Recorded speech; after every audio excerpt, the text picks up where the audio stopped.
Italy की वज़ीर आज़म Giorgia Meloni ने एक बार फिर ट्रंप को मिर्ची लगा दी है। जॉर्जिया ने ट्रंप से मुखातिब होते हुए कहा कि हमें ईरान का खौफ दिलाकर अपने मकासद पूरे करने की कोशिश मत करो। इटली कभी भी किसी की जंग में नहीं कूदेगा। ये बात आप जहन में रखिएगा कि ट्रंप ने जॉर्जिया मेलोनी से कहा था कि ईरान के खिलाफ जंग में हमारा साथ दो। ईरान ने अगर एटम बम बना लिया तो 5 मिनट में इटली को फना कर देगा। जॉर्जिया मेलोनी ने आगे से ट्रंप को जो जवाब दिया था उसने ट्रंप की बोलती ही बंद कर डाली थी। जॉर्जिया ने ट्रंप से कहा कि अच्छी कौमें एटम बम बनाकर उसे अपनी सिक्योरिटी के लिए अपने पास रखती हैं, जबकि बुरी कौमें दूसरों पर एटम बम गिरा देती हैं। आपको याद होगा कि अमेरिका ने दूसरी जंग अजीम में जापान के 2 शहरों यानी हिरोशिमा और नागासाकी पर एटमी हमले किए थे।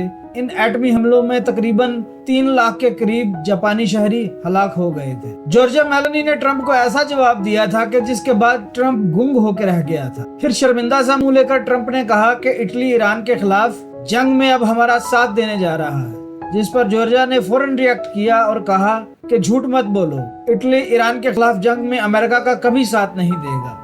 ट्रंप की हिम्मत है वैसे, इतनी बेइज्जती करवा कर भी बाज नहीं आता और दोबारा पंगा ले लेता है, दोबारा बेइज्जती करवाता है और फिर बेइज्जती करवाने की प्लानिंग करने लगता है। अजम टीवी को सब्सक्राइब कीजिए, वीडियो को लाइक कीजिए, शेयर कीजिए और कमेंट सेक्शन में अपनी राय का इजहार ज़रूर कीजिए।